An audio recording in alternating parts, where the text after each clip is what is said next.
Assalamualaikum warahmatullahi wabarakatuh. Bismillah, alhamdulillah, wassalatu wassalamu ala rasulillah wa ala alihi wa sahbihi wa mawala amma ba'd. Kali ini saya akan menyampaikan kesimpulan dari pemikiran pendidikan Ki Hajar Dewantara beserta pengalaman yang saya laksanakan dari pembelajaran di dalam kelas.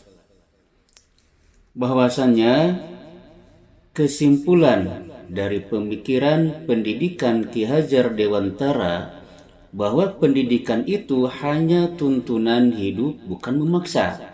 Namun ia sebagai tuntunan terhadap kodrat yang melekat pada peserta didik agar terarah membentuk budi pekerti yang diharapkan untuk mencapai keselamatan dan kebahagiaan sebagai individu manusia dan masyarakat. Dalam arti, pendidikan itu adalah tuntunan hidup, bukan memaksa, bukan menjadikan seseorang, tapi menuntun sesuai kodrat yang melekat pada peserta didik itu sendiri, sehingga pendidikan tidak ada paksaan atau tindakan kekerasan dan lain sebagainya. Namun pendidikan haruslah memiliki sifat menuntun kodrat peserta didik ke arah yang diharapkan, sehingga mereka mengolah dengan watak intelektualnya, dengan kecerdasannya terhadap apa yang kita lakukan untuk menuntun peserta didik tersebut. Lalu dengan watak biologisnya berupa perasaan-perasaan yang melekat pada dirinya yang Allah Subhanahu wa Ta'ala ciptakan, maka mulailah mereka itu mengolah pengetahuannya, pemahamannya dari apa yang kita tuntun kepada mereka, sehingga mereka itu mengolahnya dengan perasaan.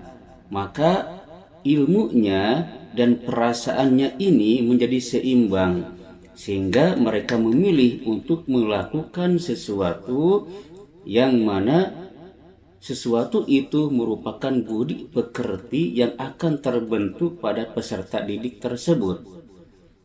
Hal ini dari pengetahuan yang mereka peroleh, dari bimbingan yang pendidik lakukan, maka mereka akan tahu mana yang benar dan mana yang salah, dan di mana harus memposisikan watak biologisnya, di mana harus meletakkan marah, di mana harus meletakkan dia itu bersabar dan bersyukur dan lain sebagainya, sesuai dengan apa yang mereka hadapi dengan kodrat zamannya.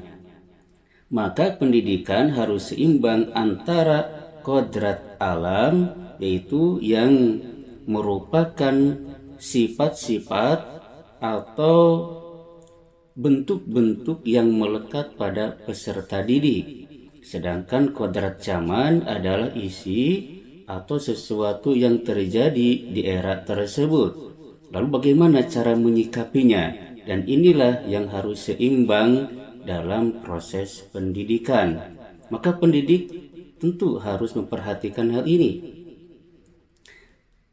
Jadi apa yang saya peroleh dari pendidikan ini menambah wawasan mengenai pendidikan yang sebenarnya. Jadi kita sebagai pendidik adalah menuntun peserta didik agar mereka itu mengarah kepada budi pekerti yang positif yang diharapkan, sehingga mereka dapat memposisikan perasaannya atau kodrat yang ada pada dirinya, memposisikan sesuai pada tempatnya, sesuai dengan ilmu, pengetahuan, dan pemahaman yang mereka peroleh.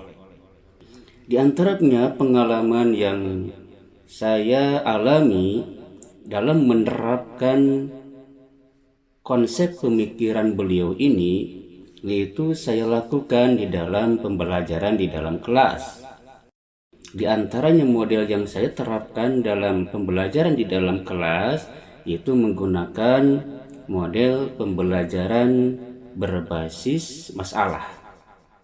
Jadi masalah dulu disampaikan, lalu kita membuat sebuah pertanyaan sehingga terjadilah diskusi atau tanya jawab dengan peserta didik. Kemudian hasil daripada pembelajaran tersebut peserta didik merefleksikannya di akhir pembelajaran dengan menyampaikan atau mempresentasikan yang mereka peroleh, sehingga mereka itu lebih aktif, lebih ingin menonjolkan hasil pembelajaran mereka di saat pembelajaran berlangsung.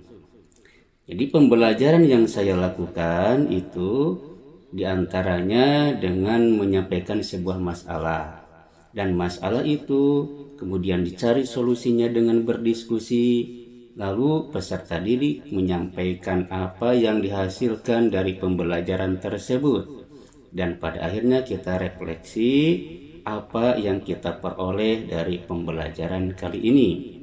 Diharapkan mereka paham dengan sendirinya dan kecerdasannya itu dapat memilih, kemudian dapat menambah cara bersikap menghadapi era sekarang ini yang dipadukan dengan kodrat yang ada pada dirinya berupa potensi-potensi perasaan, sikap sabar, tawakal, ingin tahu, dan lain sebagainya.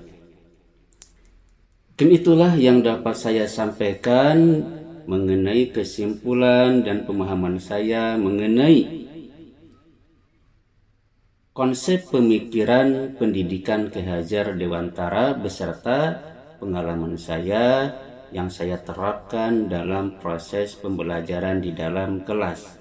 Dan ini terasa lebih nyaman, lebih merdeka, dan tidak ada sistem pemaksaan atau tidak ada tekanan pada diri saya sendiri untuk menjadikan murid itu seperti apa. Tapi biarkanlah berjalan dengan sendirinya, kemudian kita arahkan sesuai dengan kodrat yang ada pada peserta didik itu sendiri. Yang penting semua sikap menuju kepada budi pekerti yang positif yang diharapkan. Terima kasih, sekian dari saya. Assalamualaikum warahmatullahi wabarakatuh.